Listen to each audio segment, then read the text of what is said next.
yang menjadi buah mulut dan juga menjadi persoalan di dalam masyarakat kita. Ini termasuklah SPANG. Lepas ni SPANG boleh tanya. SPANG mengatakan kenapa bekas ketua menteri Sabah dilepaskan. Sebenarnya bukan lepas. Dilepas dan dibebaskan. Kes ditarik balik, ya berhormat SPANG. Tuan Yang di-Pertua, Tan Sri Musa Aman, mantan ketua menteri Sabah, telah didakwa melakukan kesalahan di bawah dua akta, iaitu satu akta rasuah tahun 1997 dan juga di bawah akta AMLA 2001.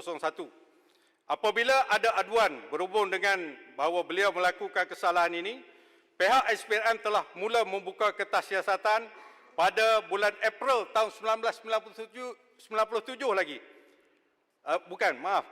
Mengikut Akta Pencegahan Rasuah 1997 pada tahun 2009 bulan Mei. Kes di bawah AMLA telah dibuka kertas siasatan pada bulan November tahun yang sama 2009. Oleh kerana kerajaan pada masa itu menganggap kes ini merupakan kes yang besar dan melibatkan keuangan yang besar dan juga melibatkan institusi perbankan di luar negara, maka kerajaan pada masa itu telah menumbuhkan suatu joint operation untuk siasatan yang dijalankan bersama oleh SPRM Malaysia dan juga satu badan yang dinamakan Independent Commission Against Corruption, ICAC, iaitu sama dengan SPRM Hong Kong. Pada tahun 2010, setelah hasil siasatan diteliti oleh Jabatan Peguam Negara, Jabatan Peguam Negara telah menemui satu kesimpulan bahawa wang yang dibekukan di Hong Kong, iaitu sebanyak 47.6 juta USD yang dikaitkan dengan Tan Sri Musa Aman, sebenarnya pada pandangan AG pada masa itu, Tan Sri Gani Patair, adalah satu dana politik ataupun political fund milik UMNO Sabah. Itu dapatan daripada Peguam Negara pada masa itu, bukan kerajaan. Oleh sebab itu, pada tahun 2010 itu juga, Peguam Negara telah berhubung dengan ICAC di Hong Kong, iaitu SPRM Hong Kong, bertanyakan apakah dapatan ataupun finding daripada ICAC terhadap siasatan duit yang disimpan di beberapa bank Hong Kong. Pada 14 hari bulan 10 tahun 2011, ini tarikhnya, ICAC Hong Kong mengesahkan dengan SPRM Malaysia bahawa mereka dapati tidak ada kes di dalam kes Tan Sri Musa Aman. ICAC memutuskan untuk melepaskan pembukuan akaun Tan Sri Musa Aman di Hong Kong. Pada 12 bulan 7 tahun 2012, Tan Sri Gani Patair selaku Peguam Negara telah berbincang dengan Peguam Cara Negara pada masa itu yang bernama Datuk Tun Majid dan bersetuju untuk mengklasifikasikan kes ini sebagai kes NFA, no further action. Tidak ada apa-apa tindakan yang diambil. Habis pada tahun 2012. Tiba-tiba pada bulan Jun 2018, apabila Pakatan Harapan menjadi kerajaan, mungkin atas desakan politik dan sebagainya, SPRM telah diarahkan untuk membuka semula kertas siasatan ini untuk siasatan lanjut.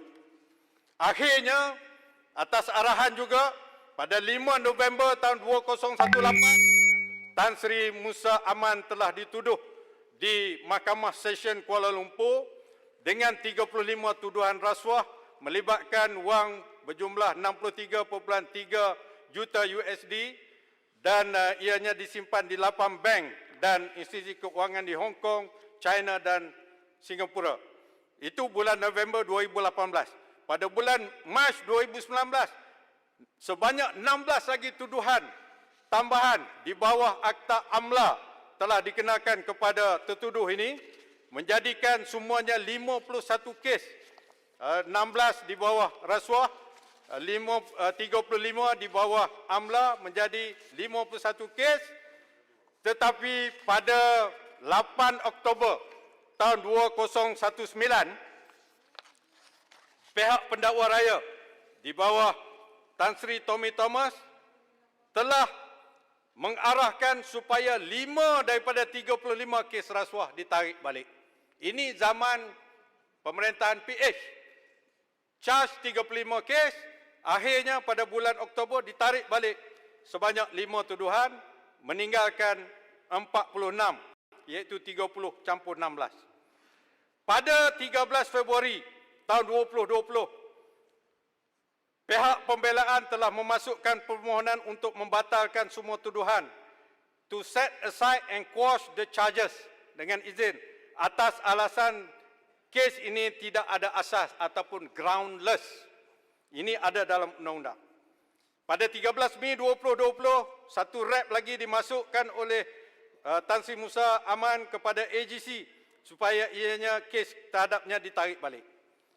Di sinilah bermula pada 5 hari bulan Jun tahun 2020, Tan Sri Gani Patail, mantan AG pada masa itu, pada antara tahun 2002 sehingga 2012, telah memasukkan satu affidavit di dalam mahkamah sebagai menyokong permohonan representasi daripada Tan Sri Musa Aman berdasarkan kepada alasan yang dinyatakan oleh Musa Aman adalah benar dan ianya mempunyai asas. Maka Tan Sri Gani Patail telah membuat satu affidavit yang secara conclusionnya menyatakan bahawa siasatan dalam kes ini menunjukkan tidak ada salah laku rasuah oleh tertuduh dan ianya adalah selaras juga dengan keputusan yang dibuat oleh ICAC. Dan selepas daripada itu, peguam negara yang ada sekarang ini bukan saja peguam negara yang ada pada masa itu, Tan Sri Gani Patail menyatakan dalam affidavitnya, beliau bukan membuat keputusan secara berseorangan. Sebaliknya, beliau telah membuat perbincangan dengan beberapa pegawai-pegawai tinggi yang berkenaan, antaranya Datuk Seri Tun Majid Tun Hamzah, Ketua Bahagian Pendakwaan Jabatan Peguam Negara, Tan Sri Abu Kasim Muhammad, mantan Ketua Pusuruhjaya SPRM, Datuk Seri Mustafa Ali, mantan Ketua Siasatan SPRM. Kesemua mereka telah membuat kesimpulan tidak ada salah laku rasuah dan penggubalan wang haram oleh Tan Sri Musa Aman. Oleh sebab itulah beliau memasukkan affidavit ini untuk menyatakan atau menegakkan suatu keadilan yang sepatutnya ditegakkan oleh seorang yang profesional di dalam perundangan. Maka atas dasar itulah AG yang ada pada hari ini, setelah juga berbincang dengan panel penilai kepada SPRM, telah membuat satu kesimpulan bahawa kes Tan Sri Musa Aman ini adalah satu kes yang tidak boleh sustain, tidak boleh menang jika sekiranya diteruskan perbicaraan di mahkamah. Inilah bagi saya satu konsep keadilan yang ditegakkan oleh Kerajaan Perikatan Nasional yang ada pada hari ini, termasuklah oleh peguam negara yang ada pada hari ini.